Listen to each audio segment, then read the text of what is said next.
નમસ્કાર, આપ જોઈ રહ્યા છો જીએસટીવી। હું આપની સાથે મનોજ। તો મણિપુરની મુલાકાતે ગયેલા વિપક્ષી દળોના સાંસદ પરત ફર્યા છે, ત્યારે રાજદના સાંસદ મનોજ ઝાએ જણાવ્યું છે કે અમે ઈચ્છીએ છીએ કે મણિપુરમાં શાંતિ સ્થપાય। અમારી માંગ છે કે મણિપુરમાં મૈતી અને કુકી સમુદાયમાં શાંતિ અને એકતાનું વાતાવરણ બને। મણિપુરની પરિસ્થિતિ ખૂબ જ ગંભીર છે। સંસદમાં પહેલેથી જ આ મામલે ચર્ચા થઈ ગઈ છે કે મણિપુરમાં સર્વપક્ષીય પ્રતિનિધિમંડળ મુલાકાત લેવી જોઈએ। Half of my colleagues, my leader of the team will also speak. लेकिन आपको ये साफ तौर पे कहूं, हमने कहा है कि शांति की फौरी तौर पे आवश्यकता है, शांति न्याय के साथ। यही हमने गवर्नर साहिबा को भी कहा और उनकी संवेदनाओं से हमारा भी दिल भर गया। हमने सिर्फ समुदायों के बीच में रिश्ते की पुनर्वापसी की मांग की है, क्योंकि शांतिपूर्ण सहअस्तित्व के अलावा मणिपुर हो या मध्य प्रदेश हो, कहीं भी कोई दूसरा विकल्प नहीं। मणिपुरથી પરત ફરેલા વિપક્ષી ગઠબંધન ઇન્ડિયાના કોંગ્રેસ સાંસદ અધીર રંજન ચૌધરીએ મણિપુરની સ્થિતિ વિશે વાત કરતા જણાવ્યું કે મણિપુરમાં રાજ્ય અને તેમજ કેન્દ્ર સરકારમાં કોઈ યોગ્ય પગલાં લઈ રહ્યું નથી। મોટાભાગની વાતો દિલ્હીમાં અને દેશમાં ચાલે છે કે નાગરિકોને અનાજ કે દવાઓનો પુરવઠો મળતો નથી, બાળકો સાથે અભ્યાસ માટે કોઈ વ્યવસ્થા નથી, કોલેજના વિદ્યાર્થીઓ કોલેજ જ જઈ શકતા નથી, મૈતી અને કુકી સમાજ વચ્ચે મતભેદો દૂર કરવા માટે કોઈ પગલાં લેવાયા નથી। રાજ્ય સરકાર અને કેન્દ્ર સરકારે તેમની આંખો બંધ કરી દીધી છે। क्योंकि सरकार की तरफ से कोई ठोस कदम नहीं उठाए जा रहे हैं, चाहे वो राज्य की सरकार हो चाहे केंद्र की सरकार हो। बड़े ताजुब की बात है, बड़े बड़े बात तो दिल्ली में कहे जाते हैं, देश की बाहर भी बड़े बड़े बात कहे जाते हैं। हम लोग क्या करें? लगता तो है जब सारे मणिपुर जल रहे हैं तो हमारे देश की प्रधानमंत्री बंसुरी बजा रहे हैं, किसी के कोई परवाह नहीं। બિહાર ભાજપના નેતા આલોક કુમારે વિપક્ષી ઇન્ડિયા ગઠબંધનના 20 સાંસદ સભ્યોની મણિપુર યાત્રાને પ્રવાસ ગણાવ્યો છે। વિપક્ષી દળો મણિપુર હિંસા વિશે સંસદમાં ચર્ચા કરવા માંગતા નથી। થોડા સમય પહેલા રાહુલ ગાંધી મણિપુરની સ્થિતિની સમીક્ષા કરવા ગયા હતા, પરંતુ તેમની યાત્રા દરમિયાન તેઓ માત્ર એક સમુદાયના લોકોને જ મળ્યા। વિપક્ષી દળો મણિપુર પ્રવાસ થકી રાજનૈતિક લાભ મેળવવા માંગે છે। અધીર રંજન ચૌધરી દરેક બાબતને દેશ સાથે જોડી દે છે। બે સમુદાયના લોકો વચ્ચે મતભેદ ડામવાનો પ્રયાસ કરવો જોઈએ। રાહુલ ગાંધી વિદેશમાં જઈ ભારતની ટીકા કરે છે। ऐसा है कि INDIA के जो ये 20-21 सांसदों का दल गया है मणिपुर, ये कुछ करने नहीं गए हैं, ये वहां गए हैं मणिपुर टूरिज्म करने। घटना के 2.5 महीने के बाद जाके संसद पे चर्चा करते, एक संसद से संदेश निकलता, मणिपुर की जनता सुनती, उनको लगता कि सारा संसद एक सुर में उनके लिए बोल रहा है। मणिपुर पर तो चर्चा कर नहीं सकते हैं, वहां जाके असेसमेंट क्या खाक पत्थर करेंगे? ये राहुल गांधी गए थे असेसमेंट करने ना 1 महीने पहले, सिर्फ एक समुदाय से मिलकर आ गए, ये कोई मलहम लगाना होता है? કોંગ્રેસના નેતા રશીદ અલ્વીએ મણિપુર હિંસા વિશે કેન્દ્ર સરકારની ઝાટકને કાઢતા જણાવ્યું છે કે સીબીઆઈ તપાસથી કંઈ ખાસ પરિણામ આવવાનું નથી। આ રાજનૈતિક લડાઈ છે। જ્યાં સુધી પીએમ અને મણિપુરના મુખ્યમંત્રી બંને સમુદાયના લોકોની સમસ્યાનો ઉકેલ નહીં લાવે ત્યાં સુધી સીબીઆઈ કંઈ કરી શકશે નહીં। સીબીઆઈ આરોપીઓની ધરપકડ કરી તેમને સજા આપી શકે છે, પરંતુ સરકારે હિંસાને અટકાવવા માટે પગલાં લેવા જોઈએ। હિંસાને ડામવાની જવાબદારી સીબીઆઈની નથી, પરંતુ કેન્દ્ર સરકાર અને રાજ્ય સરકારની છે। પીએમ મોદીએ હજુ સુધી મણિપુર વિશે શાંતિની અપીલ પણ કરી નથી। देखिए, सीबीआई की जांच से कोई बहुत नतीजा नहीं निकलेगा। ये एक सियासी लड़ाई है और जब तक प्रधानमंत्री, वहां के मुख्यमंत्री उनकी समस्याओं का समाधान नहीं करेंगे, सीबीआई कुछ नहीं कर पाएगी। सीबीआई ज्यादा से ज्यादा उन लोगों को गिरफ्तार कर सकती है, उनको सजा दिला सकती है, लेकिन बड़ा सवाल यह है कि ये दंगे, इस तरीके के काम कब तक होते रहेंगे? ये जिम्मेदारी सीबीआई की नहीं है, ये जिम्मेदारी वहां की सरकार और भारत सरकार की है। और मुझे नहीं मालूम कि हमारे प्रधानमंत्री को मणिपुर के लोगों से क्या दुश्मनी है। ભાજપના સાંસદ કે લક્ષ્મણે જણાવ્યું કે મણિપુર હિંસા વિશે સરકાર છે તે ચર્ચા કરવા માટે તૈયાર હોવા છતાં પણ વિપક્ષી દળો સંસદની કાર્યવાહી ચાલવા દેતા નથી। વિપક્ષી દળો આ વિશે સદનમાં ચર્ચા કરવા માંગતા નથી. સદનની કાર્યવાહી સ્થગિત થતી હોવાથી લોકોના મુદ્દા ઉઠાવી શકાતા નથી. સંસદની કાર્યવાહી સ્થગિત થવાથી લોકોના પૈસા વેડફાય છે. વિપક્ષી દળો ઇન્ડિયાના નામે એક થઈ ગયા છે. ગઠબંધનમાં સામેલ કેટલાક લોકોમાં ભ્રષ્ટાચારમાં પણ સંડોવાયેલા છે.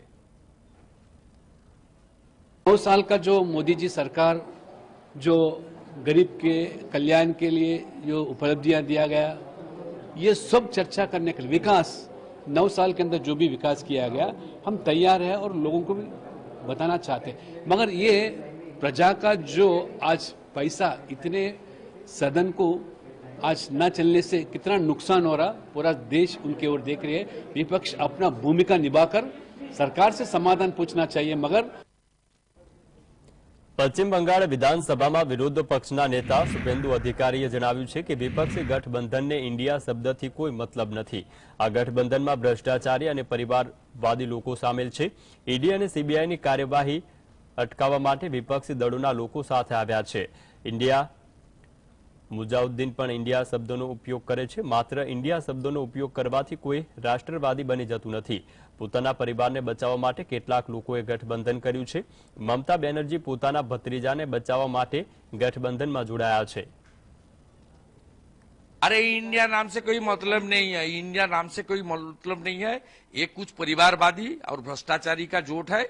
ये लोग ईडीआई या सीबीआई को रोकने के लिए एक हुआ है. इसका कॉमन मिनिमम एजेंडा है to resist CBI and ED, nothing else. ठीक है, इसका और इंडिया नाम से कोई लेना देना नहीं है. प्रधानमंत्री जी ने बता दिया, इंडियन मुजाहिदीन तो इंडिया का नाम लेता है. वो इंडिया का नाम लेने से राष्ट्रवादी नहीं हो सकता. ઓલ ઇન્ડિયા કોંગ્રેસ કમિટીના પ્રવક્તા કુલદીપસિંહ રાઠોડે જણાવ્યું છે કે હિમાચલ પ્રદેશ સરકારની કામગીરીથી પાર્ટીના કાર્યકર્તા નિરાશ થયા છે. પાર્ટીના કાર્યકર્તાઓ દ્વારા કરવામાં આવેલી મહેનતના કારણે કોંગ્રેસે હિમાચલ પ્રદેશમાં સરકાર બનાવી છે.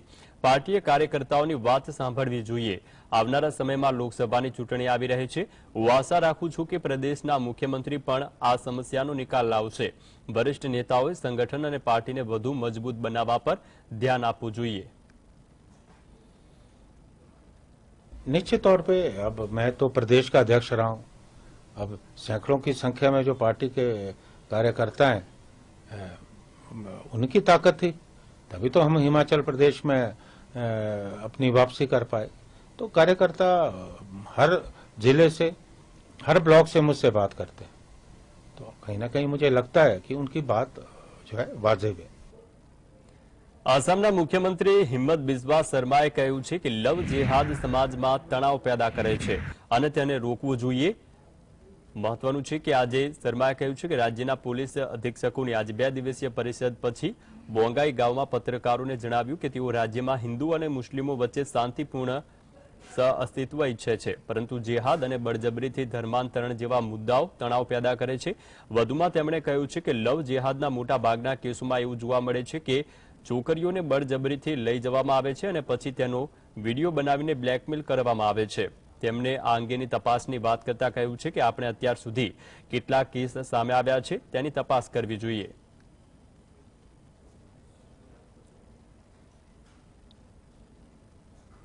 મહારાષ્ટ્રની સત્તા ગુમાવ્યા બાદ પૂર્વ મુખ્યમંત્રી ઉદ્ધવ ઠાકરે સતત જાહેર કાર્યક્રમમાં જોવા મળી રહ્યા છે. ઉદ્ધવ ઠાકરે મહારાષ્ટ્રના મુખ્યમંત્રી એકનાથ શિંદે અને ભાજપ પર પ્રહાર કરવાની એક પણ તક ગુમાવતા નથી. ત્યારે ઉદ્ધવ ઠાકરે શનિવારે થાણેમાં હિન્દી ભાષી કાર્યકર્તાઓના સંમેલનમાં સંબોધિત કરતા કહ્યું કે જેઓ એકબીજા વચ્ચે ભેદભાવ કરે છે તેને હિન્દુત્વ ન કહેવાય. સાથે સાથે મહારાષ્ટ્રના મુખ્યમંત્રી એકનાથ શિંદે પર નિશાન સાધતા કહ્યું છે કે ચીનના કેટલાક લોકો પોતાને શિવસેનાથી ઉપર ગણાવે છે. ઉદ્ધવ ઠાકરે વધુમાં કહ્યું કે લડતી વખતે જે અમારી સાથે છે તે સૈનિક છે, જે સરકારના ખોળામાંથી જન્મી છે. અમને શું ન્યાય અપાવશે? હું તમારી સામે ઝૂકીશ, પરંતુ તાનાશાહી સહન કરીશ નહીં. મંદિરમાં જવું અને માત્ર ઘંટ વગાડવો એ આપણો હિન્દુ ધર્મ નથી.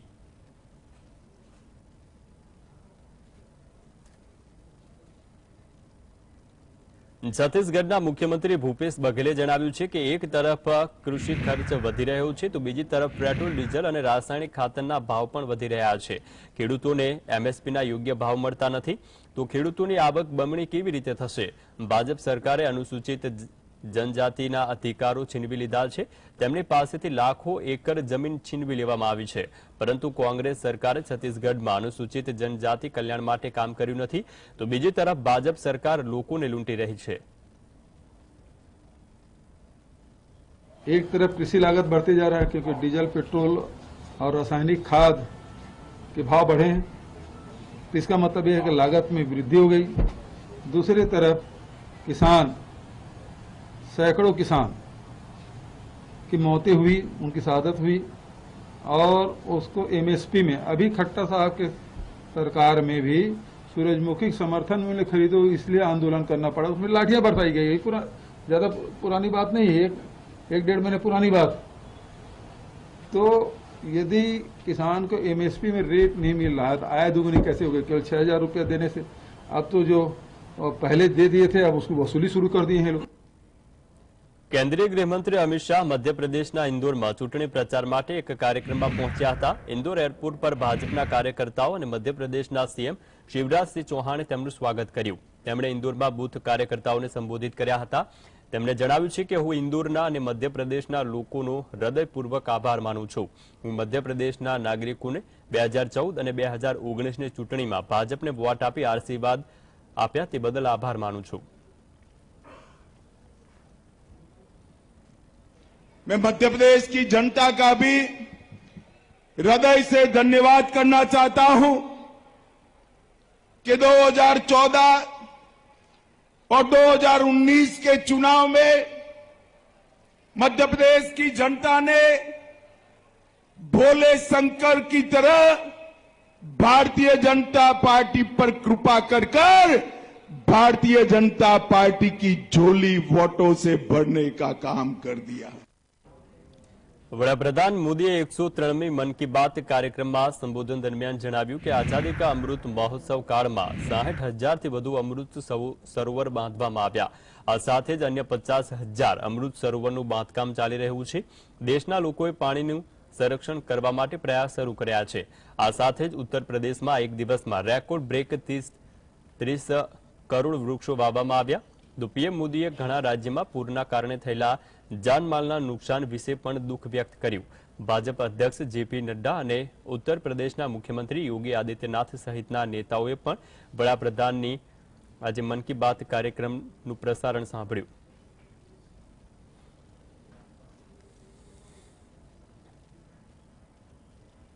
ઉત્તર પ્રદેશમાં ભાજપે 2024 માટે મિશન 80નું લક્ષ્ય રાખ્યું છે. ભારતના 36 રાજ્ય અને કેન્દ્રશાસિત પ્રદેશોમાં ઉત્તર પ્રદેશમાં સૌથી વધારે સીટો છે, કારણ કે તે સૌથી મોટું રાજ્ય છે. દેશને સૌથી વધુ વડાપ્રધાન આપનાર આ રાજ્યના પરિણામને કારણે જ કેન્દ્રમાં સત્તાના શિખરે પહોંચવું સરળ બને છે, જેથી હિન્દી ભાષી રાજ્યમાં ભાજપ સૌથી વધુ મહત્વ આપે છે.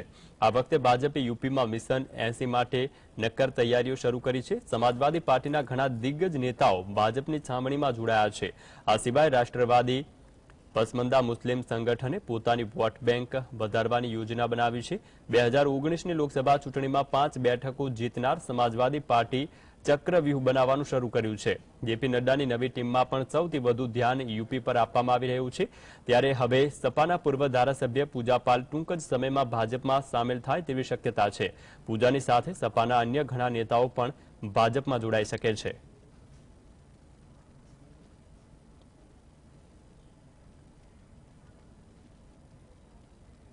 કર્ણાટક ભાજપના નેતા સીટી રવિએ જણાવ્યું હતું કે કર્ણાટકમાં જ્યારથી કોંગ્રેસની સરકાર આવી છે ત્યારથી ટુકડે ટુકડે ગેંગ સક્રિય થઈ ગઈ છે. તેમણે કહ્યું છે કે ઉડુપીની ઘટના બાબતે કર્ણાટકના ગૃહમંત્રી જણાવે છે કે આ તો એક નાની ઘટના છે. શું આને નાની ઘટના કહી શકાય? इस सरकार आने के बाद टुकड़े गैंग ऐसा कह सकता है, वो लोग बहुत उम्मीद में है, एक्टिव है। उसके साथ दो विषय के बारे में हम बोलना चाहता हूं. एक गृह मंत्री जी का स्टेटमेंट, उडुपी इशू के बारे में गृह मंत्री ये छोटा मुद्दा है ऐसा कहा. छोटा मुद्दा हो सकता है क्या? વર્ષ 2024ની લોકસભા ચૂંટણીની રણનીતિ નક્કી કરવા માટે 2 ઓગસ્ટના રોજ દિલ્હીમાં કોંગ્રેસ પાર્ટી બેઠક કરશે. આ બેઠકમાં પાર્ટી અધ્યક્ષ મલ્લિકાર્જુન ખડગે, રાહુલ ગાંધી, કેસી વેણુગોપાલ સહિતના નેતા હાજર રહેશે. વર્ષ 2024માં એનડીએની ત્રીજી વાર સત્તામાં આવવાથી અટકાવવા માટે 26 વિપક્ષી દળો સાથે મળીને વિપક્ષી ઇન્ડિયા ગઠબંધન બનાવ્યું છે. આ સાથે જ ભાજપ પણ 31મી જુલાઈથી 10મી ઓગસ્ટ વચ્ચે એનડીએની બેઠક બોલાવી શકે છે. વિપક્ષી દળોની અત્યાર સુધીની કુલ 2 બેઠક યોજાઈ છે. પહેલી બેઠક બિહારના પટનામાં, જ્યારે બીજી બેઠક બેંગલુરુમાં યોજાઈ હતી. બેંગલુરુમાં યોજાયેલી બેઠકમાં ગઠબંધને ઇન્ડિયા નામ આપવામાં આવ્યું. આ પછી વિપક્ષી દળોની ત્રીજી બેઠક મુંબઈમાં યોજાશે.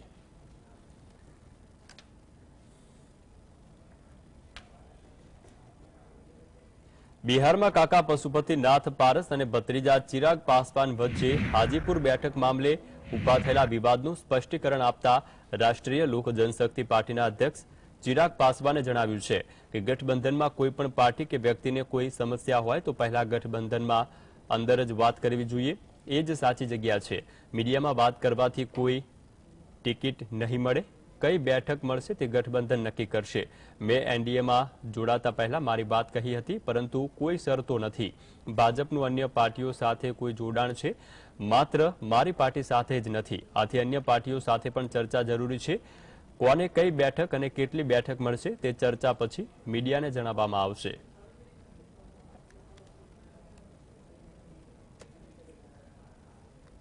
से बचना चाहिए और अगर कोई चिंता है, कोई शिकायत है किसी भी घटक दल को, तो पहले वो गठबंधन के भीतर जाए, जो कि सही जगह है, जो कि सही फोरम है, वहां जाए, वहां बातचीत करें, वहां पे क्लैरिटी. भाई मीडिया थोड़ी सीट देने वाला है, कैमरे से थोड़ी सीट मिलने वाली है, या माइक के आईडी थोड़ी आपको सीट देने वाले हैं. ये सीट तो गठबंधन के भीतर ही तय होगी ना, तो वहां पर जाकर बात करना ज्यादा जरूरी है. કેન્દ્રીય મંત્રી રામદાસ અઠાવલે નીતિશ કુમાર અંગેના નિવેદન બાદ રાજકારણ ગરમાયું છે. આ મુદ્દે બીજેપી સાંસદ સુશીલ મોદીએ પ્રતિક્રિયા આપતા કહ્યું કે જો નીતિશ કુમાર એનડીએમાં આવવા માંગે છે તો તેમના માટે ભાજપ તૈયાર નથી. રામદાસ અઠાવલે ન તો ભાજપ પ્રવક્તા છે કે ન તો એનડીએના પ્રવક્તા છે. તેઓ પાર્ટીના નેતા અને કેન્દ્રીય મંત્રી છે, તેથી તે તેમનો અંગત અભિપ્રાય હોઈ શકે. સુશીલ મોદીએ વધુમાં કહ્યું છે કે ભાજપે નીતિશ કુમાર માટે પોતાના તમામ દરવાજા બંધ કરી દીધા છે, કારણ કે નીતિશ કુમારની વોટ ટ્રાન્સફર કરવાની ક્ષમતા ખતમ થઈ ગઈ છે. રાજકારણમાં જો તમારી પાસે મત આપવાની શક્તિ હોય તો તમે મહત્વપૂર્ણ છો, નહીં તો તમારું કોઈ મહત્વ નથી.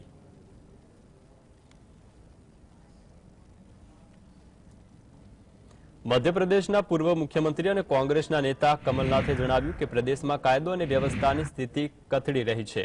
મહિલાઓ પર અત્યાચાર અને શોષણના મામલામાં મધ્યપ્રદેશ મોખરે છે. આ સ્થિતિનો શ્રેય રાજ્યના મુખ્યમંત્રી કમલનાથને જાય છે. કમલનાથે દાવો કર્યો છે કે લગભગ 90% કિસ્સામાં તો આ પ્રકારની ઘટના સામે આવતી નથી.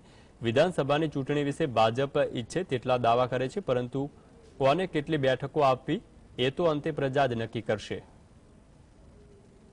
ये दुख की बात है. ये मैंने कहा कि सब हमारी व्यवस्था कानून व्यवस्था चौपट है, इसलिए मध्य प्रदेश मशहूर है देश में महिलाओं के अत्याचार पर. दुख की बात है. ये बहुत सारी बातें सामने आ रही हैं. जैसे मैंने अभी कहा कि 90% तो ये बातें सामने आती नहीं है. अगर वो आने लग जाएं, मध्य प्रदेश तो नंबर 1 है, महिलाओं के अत्याचार में नंबर 1 है, महिलाओं के एक्सप्लॉयटेशन में नंबर 1 है. और ये शिवराज सिंह जी की देन है. લોકસભાના સ્પીકર ઓમ પ્રકાશ બિરલાએ ગુવાહાટીમાં આસામ વિધાનસભાની નવી બિલ્ડિંગનું લોકાર્પણ કર્યું. આ કાર્યક્રમમાં આસામના મુખ્યમંત્રી હિંમત બિસ્વા શર્મા પણ હાજર રહ્યા. આસામ વિધાનસભાના ઉપસ્પીકર નુમાન મોમીને જણાવ્યું કે વિધાનસભામાં આગામી તમામ સત્ર નવી બિલ્ડિંગમાં યોજાશે. અમે ઈ વિધાનસભા પર કામ કરી રહ્યા છીએ. આસામ વિધાનસભાની નવી બિલ્ડિંગનું બાંધકામ કોંગ્રેસ સરકારના શાસનમાં શરૂ થયું હતું, ત્યારબાદ તેની ડિઝાઇનમાં થોડો ફેરફાર કરવામાં આવ્યો હતો. ભટ્ટાચાર્યજીના ફેફસાના ઇન્ફેક્શનના કારણે કોલકાતાની વુડલેન્ડ હોસ્પિટલમાં દાખલ કરવામાં આવ્યા છે. ડોક્ટરો દ્વારા બહાર પાડવામાં આવેલા હેલ્થ બુલેટિન મુજબ બુદ્ધદેવ ભટ્ટાચાર્યજી ખૂબ જ ગંભીર હાલતમાં છે અને વેન્ટિલેટર ઉપર હાલ તેમને રાખવામાં આવ્યા છે. તેઓ 2000 થી 2011 સુધી પશ્ચિમ બંગાળના મુખ્યમંત્રી તરીકે રહ્યા. તેઓ 1996 થી 2000 સુધી પશ્ચિમ બંગાળના નાયબ મુખ્યમંત્રી રહ્યા અને તેઓ કોમ્યુનિસ્ટ પાર્ટીના 1977 થી ધારાસભ્ય તરીકે કાર્યરત હતા. છેલ્લે તેઓ 2011 સુધી કોમ્યુનિસ્ટ પાર્ટીના લગભગ 30 વર્ષ સુધી ધારાસભ્ય રહ્યા હતા.